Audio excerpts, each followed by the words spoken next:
റെഡിയല്ലേ സാർ? റെഡിയല്ലേ? Okay sir food കഴിച്ചോ? ഓ കഴിച്ചു. തുടങ്ങിയാലോ? ഓക്കെ തുടങ്ങാം.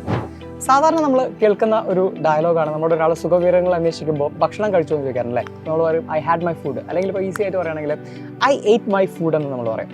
ഈ ഐ എയ്റ്റ് മൈ ഫുഡ് എന്ന് പറയുന്നതും അല്ലെങ്കിൽ ഐ ഈറ്റ് മൈ ഫുഡ് എന്ന് പറയുന്ന ഈ സെൻറ്റൻസിലൊക്കെ ആക്റ്റീവ് വോയിസിലാണ് നമ്മൾ പറയുന്നത്. അല്ലെങ്കിൽ നമ്മൾ സംസാരിക്കുന്ന ഒരു 95% സെൻറ്റൻസുകളും നമ്മൾ ആക്റ്റീവ് വോയിസിലാണ് സംസാരിക്കുക. എന്ന് വെച്ചാൽ സബ്ജക്റ്റ്, വേർബ്, ഒബ്ജക്റ്റ് ഈ ഒരു എഗ്രിമെൻറ്റിൽ എഴുതുന്ന സെൻറ്റൻസുകളെ അല്ലെങ്കിൽ പറയുന്ന സെൻറ്റൻസുകളെയാണ് നമ്മൾ ആക്റ്റീവ് വോയിസ് എന്ന് പറയാം. ഇനി നേരെ ആ ഒബ്ജക്റ്റിനെ പിടിച്ച് ആദ്യം കൊണ്ടുവരികയാണ് നമ്മൾ ചെയ്യുന്നതെങ്കിൽ, ഇപ്പോൾ നമ്മൾ പറയുകയാണ് ഭക്ഷണം എന്നാൽ കഴിക്കപ്പെട്ടു എന്ന് പറയുന്നതിനെയാണ് ശരിക്കും നമ്മൾ പാസീവ് വോയിസ് എന്ന് പറയാം.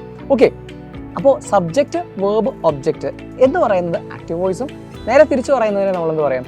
പാസീവ് വോയിസ് എന്നും പറയും. ക്യൂറി എക്സാമിനേഷനിൽ ഒരു ഇമ്പോർട്ടൻ്റ് ആയിട്ടുള്ള ടോപ്പിക്കാണ്, ഒരു ഏരിയയാണ് നമുക്ക് ഏത് ഈ പറയുന്ന ആക്റ്റീവ് ആൻഡ് പാസീവ് വോയിസ്. കുറച്ച് റൂൾസ് പഠിച്ചു വെച്ചാൽ കൃത്യമായിട്ട് നമുക്ക് അത് ആ മാർക്ക് ടാക്കിൾ ചെയ്തെടുക്കാൻ പറ്റും. ഓക്കെ, നമുക്ക് തുടങ്ങാം. ആദ്യത്തെ ക്വസ്റ്റ്യനിലേക്ക് നോക്കാം. First question, what is the passive voice of people elected him leader? ഇതാണ് ക്വസ്റ്റ്യൻ. ഒരു 5 ഓപ്ഷനും 4 ഓപ്ഷനും തന്നിട്ടുണ്ടായിരിക്കും. ആൻസേഴ്സ് നമ്മൾ കറക്റ്റ് ആൻസർ കണ്ടുപിടിക്കണം. അപ്പോൾ എന്താണ് question? People elected him leader എന്നാണ് ചോദ്യം അല്ലേ. ഇതിനകത്ത് ആദ്യം നമുക്ക് സബ്ജക്റ്റ് കണ്ടുപിടിക്കാൻ ബുദ്ധിമുട്ടൊക്കെ ആണെങ്കിൽ നമ്മൾ ആദ്യം മനസ്സിലാക്കേണ്ടത്, നിങ്ങൾ ആദ്യം വേർബ് കണ്ടുപിടിക്കാം. വേർബ് വളരെ ഈസി ആണല്ലോ കണ്ടുപിടിക്കാൻ. എന്താ വേർബ് എന്ന് പറഞ്ഞാൽ ആക്ഷൻ ആയിരിക്കും, പ്രവൃത്തിയായിരിക്കും അല്ലേ. ഇതിലേതാണ് ആക്ഷൻ? യെസ്, എലക്റ്റഡ് എന്ന് പറയുന്നതാണ് ആക്ഷൻ അല്ലെങ്കിൽ വേർബ് എന്ന് പറയുന്നത്. അപ്പോൾ എലക്റ്റഡ് എന്ന വേർഡിനെ നമ്മൾ ഐഡന്റിഫൈ ചെയ്തു, വേർബാണ്. ഈ വേർബ് ചെയ്യുന്ന ആളായിരിക്കും സബ്ജക്റ്റ്. വേർബ് ചെയ്യുന്ന ആളായിരിക്കും സബ്ജക്റ്റ്. ക്രിയ ചെയ്യുന്ന ആൾ കർത്താവ് എന്ന് മലയാളത്തിൽ പറയും. ഓക്കെ, അപ്പോൾ ഈ വേർബ് ചെയ്യുന്നത് ആരാണ് ഇവിടെ? പീപ്പിൾ ആണ് എലക്ട് ചെയ്യുന്നത് അല്ലെ. പീപ്പിൾ ആണ് എലക്ട് ചെയ്യുന്നത്. സോ നമുക്ക് ഈ പീപ്പിൾ എന്ന് പറയുന്നതാണ് സബ്ജക്റ്റ് എന്ന് മനസ്സിലായി. പീപ്പിൾ എലക്റ്റഡ് വാട്ട് അല്ലെങ്കിൽ ഹൂം? ഹിം ആണ് അല്ലെ. ആൻസർ വരുന്നത് ഹിം ആണ്. ആ വാട്ട് എന്നോ ഹൂം എന്നോ ചോദിച്ച അതിനുള്ള ഉത്തരമായിരിക്കും ഒബ്ജക്റ്റ് എന്ന് പറയുന്നത്. സോ നമുക്ക് നോക്കാം. പീപ്പിൾ എലക്റ്റഡ് ഹൂം ആരാണ്? ഹിമ്മിനെയാണ് ലീഡറായിട്ട് തിരഞ്ഞെടുത്തത്. അപ്പോൾ ഹിമ്മിനെയാണ് നമ്മൾ ആദ്യം കൊണ്ടുവരേണ്ടത്. ഹിം എന്ന് പറയുന്ന ഒബ്ജക്റ്റിനെയാണ് നമ്മളിവിടെ ആദ്യത്തെ ആളായിട്ട് കൊണ്ടുവരേണ്ടത് സെന്റൻസ് പാസീവ് ആക്കുന്ന സമയത്ത്. അപ്പോൾ നമ്മൾ ഹിം എന്ന് പറയുന്ന വേർഡിനെ തുടക്കത്തിലേക്ക് കൊണ്ടുവരുമ്പോൾ ഒരിക്കലും ഹിമ്മിൽ നമ്മളൊരു സെന്റൻസ് സ്റ്റാർട്ട് ചെയ്യൂല അല്ലെ. എങ്ങനെയാണ് സ്റ്റാർട്ട് ചെയ്യുക? ഹി എന്ന് വെച്ചിട്ടാണ് നമ്മൾ തുടങ്ങുക. അപ്പോൾ ഹി എന്ന് വെച്ചാൽ നമ്മൾ തുടങ്ങി. ഇനി എന്താ ചെയ്യേണ്ടത്? അടുത്ത വേർഡ് എഴുതുന്നതിന് മുമ്പേ വീണ്ടും വെർബിലേക്ക് തന്നെ നമ്മൾ പോവുക. ഏതാണ് വേർബ്? എലക്റ്റഡ് ആയിരുന്നു വേർബ് അല്ലെ. എലക്റ്റഡിന്റെ ടെൻസ് ഏതാണെന്ന് നമ്മൾ മനസ്സിലാക്കണം. ഏതാണ് ടെൻസ്? എലക്റ്റ് എന്ന് പറയുന്നത് പ്രസന്റ് ടെൻസും എലക്റ്റഡ് എന്ന് പറയുമ്പോൾ അത് പാസ്റ്റ് ടെൻസുമാണ്. അങ്ങനെ പാസ്റ്റ് ടെൻസ് ആണെന്ന് മനസ്സിലാക്കിയത് കൊണ്ട് ഞാൻ ഇവിടെ വാസ് ആണ് ഉപയോഗിക്കേണ്ടത്. ഹി വാസ് എന്ന് നമ്മൾ എഴുതും. എന്തുകൊണ്ട് വാസ് എന്നുള്ളത് നിങ്ങൾക്ക് മനസ്സിലായി എന്ന് വിചാരിക്കുന്നു. എലക്റ്റഡ് എന്ന് പറയുന്ന വേർബ് പാസ്റ്റ് ടെൻസ് ആയതുകൊണ്ടാണ് നമ്മൾ വാസ് എന്ന വേർഡ് അവിടെ യൂസ് ചെയ്തത്. ഇനി നോക്കട്ടെ, ഇലക്റ്റ് എന്നായിരുന്നു എന്ന് വിചാരിക്കുക. അപ്പൊ ഞാൻ ഇസ് ആയിരിക്കും ഉപയോഗിക്കുക. എന്തുകൊണ്ട് ഇസ് ഉപയോഗിക്കാത്തത്? ഇവിടെ ഹി എന്ന് പറയുന്നത് സിംഗുലർ ആണ്, ഒരാളേ ഉള്ളൂ. അതുകൊണ്ടാണ് ഇവിടെ ഈസും വാസ് ഒക്കെ നമ്മൾ പറയുന്നത്. ഓക്കെ, അപ്പോൾ ഏതായാലും നമ്മുടെ ആൻസറിൽ എലക്റ്റഡ് എന്നായതുകൊണ്ട് ഹി വാസ് എന്ന് വരെ നമുക്ക് കിട്ടി. ഇനി റൂൾ നമ്പർ 3 ഇതാണ്. പാസീവ് വോയിസിലേക്ക് ആക്കുന്ന എല്ലാ സ്റ്റേറ്റ്മെന്റുകളും നമ്മൾ V3 അതിലെ വേർബ് 3ാമത്തെ രൂപത്തിലായിരിക്കണം. വേർബിന്റെ V3 ഫോമിലായിരിക്കണം. എല്ലാ വേർബുകൾക്കും 3 രൂപങ്ങളുണ്ടാവും. ഫോർ എക്സാമ്പിൾ അതിൽ നമ്മൾക്ക് പറയാം റൈറ്റ് V1 ആണ്, റോട്ട് V2 ആണ്, അതിന്റെ റിട്ടേൺ ആണ് V3 എന്ന് പറയുന്നത്. Go V1, went V2, gone ആണ് V3 എന്ന് പറയുന്നത്. പ്ലേഡ് തന്നെയാണ് V3. ഓക്കെ, അപ്പൊ ഇവിടെ നോക്കുക, എലക്റ്റഡിന്റെ V3 വേണം.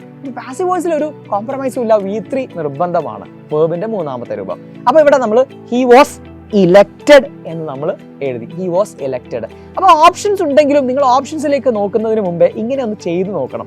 എന്നതിന് ശേഷം ഓപ്ഷനിലേക്ക് പോയിക്കോ. നമ്മൾ ചെയ്തത് തന്നെയായിരിക്കും അവിടെ ഉണ്ട്, അല്ലെങ്കിൽ നമുക്ക് തെറ്റിപ്പോകും. ഓക്കെ, അപ്പൊ നമ്മൾ ഹി വാസ് ഇലക്റ്റഡ് എന്ന് കിട്ടി. He was elected what? എന്താ? He was elected leader. ബാക്കി ആ ക്വസ്റ്റ്യനിൽ തന്നെ ഉണ്ട്. ഇനി ലാസ്റ്റ് നമ്മൾ ബൈ ഏജന്റിന്റെയും കൂടെ എഴുതാം. ബൈ ഏജന്റ് എന്ന് പറഞ്ഞാൽ സബ്ജക്റ്റ് ഇല്ലേ, അയാളെ കുറിച്ച് കൊണ്ടുവരിക. എന്താ? ബൈ ദ പീപ്പിൾ എന്നായി. അപ്പൊ ആൻസർ എന്താണ്? He was elected leader by the people. Okay, ഇനി ബൈ പീപ്പിൾ എന്ന് പറഞ്ഞാലും ആൻസർ ആണ്. He was elected leader by people. Okay, അപ്പോൾ ഇനി സെക്കൻഡ് ക്വസ്റ്റ്യനിലേക്ക് പോകാം. People all over the world speak English is the active form of എന്ന് പറഞ്ഞിട്ട് നമ്മളതിൻ്റെ പാസീവ് വോയിസ് ഓപ്ഷൻസ് തന്നിട്ടുണ്ട് 4 ഉണ്ട്. നമുക്ക് നോക്കി നോക്കാം. അപ്പോൾ നേരത്തെ പറഞ്ഞതുപോലെ തന്നെ നമ്മൾ ഓപ്ഷൻസിലേക്ക് പോകുന്നതിന് മുമ്പേ നമുക്കൊന്ന് ചെയ്തു നോക്കാം അല്ലേ. ഏതാണ് ഇവിടെ വേർബ്? സ്പീക്ക് എന്ന് പറയുന്ന വേർഡാണ് വേർബ് അല്ലേ. സ്പീക്ക് എന്ന് പറയുന്ന വേർഡ് ചെയ്യുന്നത് ആരാണ് ഇവിടെ? പീപ്പിൾ ആണ്. സബ്ജക്റ്റിനെയും കിട്ടി. People speak what? ഇംഗ്ലീഷ് ആണ്. ആളുകൾ സംസാരിക്കുന്നത് എന്താണ്? ഇംഗ്ലീഷ് ആണ് അല്ലേ. അപ്പോൾ ഇംഗ്ലീഷ് എന്ന് പറയുന്ന വേർഡാണ് അവിടെ ഒബ്ജക്റ്റ്. അപ്പോൾ ഇംഗ്ലീഷിനെയാണ് നമ്മൾ ആദ്യം കൊണ്ടുവരേണ്ടത്. സോ നമ്മൾ ഇംഗ്ലീഷ് നിർത്തി എഴുതി. ഇനി എന്താ ശ്രദ്ധിക്കേണ്ടത്? സ്പീക്കിലേക്ക് പിന്നെയും വരാം. സ്പീക്ക് എന്ന് പറയുന്നത് പ്രസന്റ് ടെൻസ് ആണ്. സ്പോക്ക് ആണ് അതിന്റെ past tense. So present tense ആണെങ്കിൽ നമ്മൾ പറഞ്ഞിട്ടുണ്ട് സിംഗുലർ ആണെങ്കിൽ ഉപയോഗിക്കേണ്ട ഒരു വേർഡ് ഏതാണ്? ഈസ് ആണ്. അപ്പം ഇംഗ്ലീഷ് ഈസ് എന്ന് എഴുതി. ഇനി എന്താ? V3 മസ്റ്റ് ആണ്. വെർബിന്റെ 3ാമത്തെ രൂപം അല്ലെ. സ്പീക്ക്, സ്പോക്ക്, സ്പോക്കൺ ആണ്. അപ്പൊ നമ്മൾ എന്താ എഴുതി? English is spoken. ഇനി എന്താ അവിടെ ബാക്കിയുള്ളത്? ഓൾ ഓവർ ദ വേൾഡ് എന്ന വേർഡ് താഴെ എഴുതാം. All over the world. English is spoken all over the world. By the people എന്ന് ചിലപ്പോൾ നമുക്ക് ഓപ്ഷനിൽ കാണൂല, കാരണം അത് അണ്ടർസ്റ്റുഡ് ആണ്, അതിന്റെ ആവശ്യമില്ല. അപ്പൊ അങ്ങനെയുള്ള സെന്റൻസുകളിൽ നമുക്ക് എന്ത് ചെയ്യാം? ഈ ബൈ ഏജന്റിനെ ഒമിറ്റ് ചെയ്യാവുന്നൊരു ഓപ്ഷൻ ഉണ്ട്. സോ അവിടെ കണ്ട് ടെൻഷൻ ആവരുത്. തെറ്റാണെന്ന് വിചാരിക്കരുത്. ഓപ്ഷൻ ഇത് കറക്റ്റ് ആണ്. ഏത്? English is spoken all over the world എന്ന് പറയുന്ന ക്വസ്റ്റ്യൻ. ഇനി 3ാമത്തെ ക്വസ്റ്റ്യനിലേക്ക് വരാം. Third question, I am reading a book is the active form of. Options ഉണ്ട് ഇവിടെ. I am reading a book എന്ന് പറയുന്ന ക്വസ്റ്റ്യനിൽ ആം റീഡിംഗ് എന്ന് പറയുന്നതാണ് വേർബ് എന്ന് പറയുന്നത് അല്ലേ. ഇനി നോക്കാം, ഈ ഒരു ക്വസ്റ്റ്യനിൽ ആരാണ് വായിക്കുന്നത്? ഐ ആണ്. അപ്പൊ സബ്ജക്റ്റിന് കിട്ടി. I read what? ഏതാണ്? ബുക്കാണ്. ആ ബുക്കാണ് ഒബ്ജക്റ്റ്. ഒബ്ജക്റ്റിനെ പിടിച്ച് ആദ്യം കൊണ്ടുവരാം. ഈ രീതി തന്നെ പോകണം കേട്ടോ, അല്ലെങ്കിൽ നമുക്ക് തെറ്റിപ്പോകും. അപ്പൊ ഒബ്ജക്റ്റിനെ പിടിച്ച് ആദ്യം കൊണ്ടുവരുമ്പോൾ എ ബുക്കിനെ ആദ്യം കൊണ്ടുവരും. എ അടക്കം കൊണ്ടുവരണം. A book. ഇനി നമ്മൾ നോക്കുക, റീഡിംഗ് എന്ന് പറയുമ്പോൾ ആം റീഡിംഗ് എന്ന് പറയുമ്പോൾ, അതാണ് ഞാൻ നേരത്തെ പറയുന്നത്, ആം റീഡിംഗ് ആണ് നമ്മുടെ വേർബ്. ആം റീഡിംഗ് എന്ന് പറയുമ്പോൾ നമുക്കറിയാം ആമും ഈസും ആറും ഒക്കെ പ്രസന്റ് ടെൻസ് ആണ്. വാസും വേറും ആണ് അതിന്റെ പാസ്റ്റ് ടെൻസ് എന്ന്. So am reading present tense ആണ്. സോ ഞാൻ എന്ത് എഴുതി? എ ബുക്ക് ഈസ് എന്ന് എഴുതി. പ്രസന്റ് ടെൻസ് ആയതുകൊണ്ട് ഈസ് എന്ന് എഴുതി. A book is. ഇനി വേർബിന്റെ 3ാമത്തെ രൂപം എഴുതണം എന്നാണല്ലോ. പക്ഷെ വേർബിന്റെ കൂടെ ഇവിടെ ഒരു പ്രത്യേകതയുണ്ട്. റീഡിംഗ് ING ഫോം ഉണ്ട് അവിടെ. ING ഫോം ഉണ്ടാകുമ്പോൾ നമ്മൾ ആൻസറിൽ ബീയിങ് എന്ന വേർഡ് ചേർക്കണം. BEING. ING ക്വസ്റ്റ്യനിൽ വന്നാൽ ആൻസറിലും ING എന്ന് ഓർത്തു വെച്ചാലും മതി. എന്താണ്?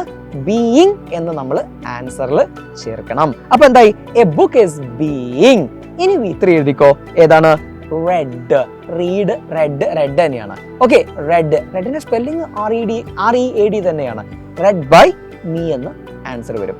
ക്ലിയർ അല്ലേ? ഇനി നിങ്ങൾക്കുള്ള ഒരു ചോദ്യം തരാം. Did his behaviour shock U?